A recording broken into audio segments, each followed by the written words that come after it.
All right. Hey, everyone. I'm swordsmankirby, and I'm joined on the couch by Bbforky. And we're going to be doing Chippendale Rescue Rangers 2, 1-player, 2 controllers. I just want to briefly mention I've got 2 controllers here, 2 Dogbone Famicom controllers and like a 3D printed case to like hold it all together. So I'm going to be controlling both these players. And I guess, are you ready to go? All right. I'm going to count down 3, 2, 1, go. All right, so the first thing you're going to notice is that I'm going to be carrying, Chip will be carrying Dale for most of the run. And this is not just like a convenience for 1-player, 2 controllers. This is like a late NES title. With both players on screen, it's actually really, really laggy. So with just one character carrying the other, it actually becomes much less laggier. So not just to help me out with just controlling one character at a time, but it really is significantly faster. One of the main mechanics and one of the differences, if you're familiar with the more well-known Rescue Rangers 1, is that when you're carrying one player, when you run in continuously for 30 frames or about half a second, you can do a charge throw like this. Not only is it fast movement, but it also actually does double damage. So one of the big time saves in this run is just being able to do that to most of the bosses in the run. All right, this water rabbit here, very, very random boss. All right. You're gonna hear sometimes I'm gonna be pausing while I'm doing this.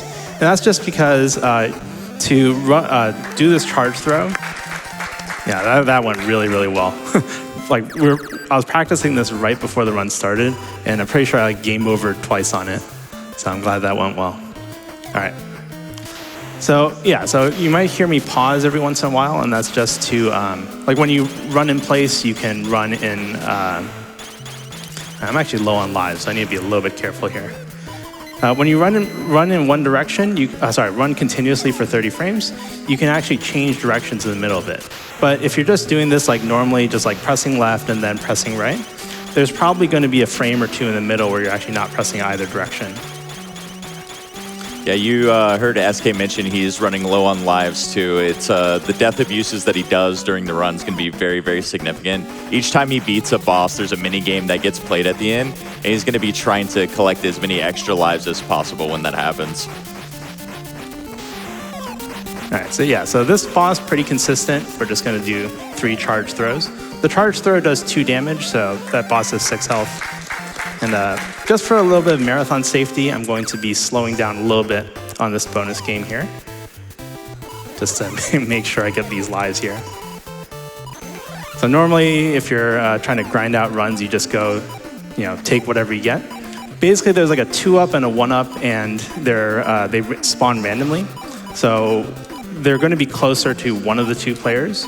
So the question is, which one is it? Hopefully, it's like Chip, and will Dale get the other life? Or will the other player get the other life? All right, so this stage, the boss is pretty consistent, so we can squeeze in a couple of donations here. Oh, absolutely. I've got $25 from Soaring Jupiter who says, trans rights, go! That's right. You know what? I would love to see a trans rights donation train. Can we maybe do a $10 donation train at 10 minutes on this run? If we even have that much time. This one's going real fast, so get those trans rights donations in and put them towards that Lucario minigame showcase for Pokemon X and Y.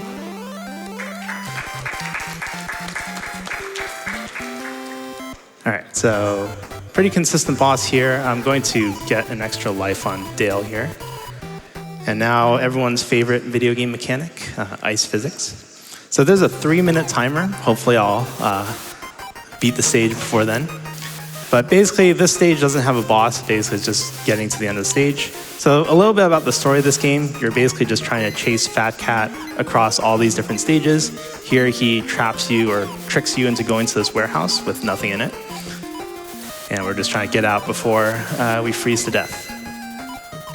The fans here, you can't carry a player through it, so that's why sometimes you see me throw it, even though that would like significantly lag the game. All right, life count's doing okay. You might notice those RR tokens that he's like collects every so often at the end of the stage too. We're actively trying to avoid those as we're going on. It only saves like a few frames as it ticks down at the end of the stage, but you know, save the frames that you can by avoiding them. Yeah, so they're basically like if you collect enough of them, you can get 4 health instead of 5 health. Instead of 3 health, all the way up to 5 health. But it's really, really slow to collect them, so we're just going to be trying to skip it. We're just going to try to skip them as much as possible, and just do the entire game with 3 health. All right, so coming up this boss right here, the pause buffer turnaround thing for charging up your throw is actually really important. There's a pretty precise start to this fight where you want to do 2 of these charge throws, and you have just enough time to do it. Nice, okay. All right, this is the worst pattern. I'm just going to wait for him to respawn. All right. Very nice. So yeah, getting the first 2 hits is good. And then after that, it's, didn't get the best pattern, but at least I got the second hit correctly. All right, so here it's like, okay, long exposition. It's gonna tell you that you need to go to the amusement park to chase down Fat Cat, so we can definitely squeeze in a couple more donations here. Absolutely. We've got $50 from Lewis K, who says, "This is the weirdest version of DuckTales I have ever seen. Good luck." Thank you so much for your generous donation towards MSF. And we've also got $50 from Caleb, who says, "Games done quick always brightens my year. Thanks to everyone who makes these events such a special experience. Less than 3. I mean, even here at this, really, really early hour in the morning, people are showing up. It is an absolutely incredible event, and I'm just, this is wonderful. Keep donating for that Lucario minigame showcase and for trans rights." All right, so there's a little bit, like you might have seen me like just stand in place for a little bit in this stage. There's a concept called screen locking. So the game's trying to prevent, let's see what pattern we get here. Nice, perfect luck. 4 hits, and then we're done. Yeah, there's this concept called screen locking where if you take damage or one player dies, the screen will actually stop scrolling. You have to wait a little bit until they respawn or they stop flashing in order to continue on. You need to be a little bit careful about, I have 4 lives until it's not that bad. All right. The Western World, basically the worst minecart section ever made. The idea here is that we're just trying to go as fast as possible here, slowing down to allow these boulders to fall.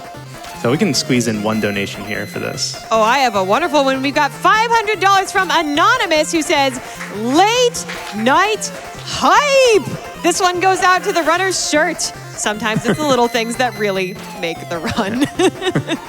Thank you so much for that incredibly generous donation towards MSF. What a wonderful, wonderful thing. All right, I just took a death for no reason. I thought I was in a different room. All right, so in the next room, we're going to do a little bit of a glitch. I mentioned screen locking, and it's the game's way of preventing a character from going off screen. But I'm going to go off screen right here, and that's going to underflow Chip's camera position to cause that boulder to fall a little bit earlier. Okay, I just want to double check my life count. I was being a little bit reckless there.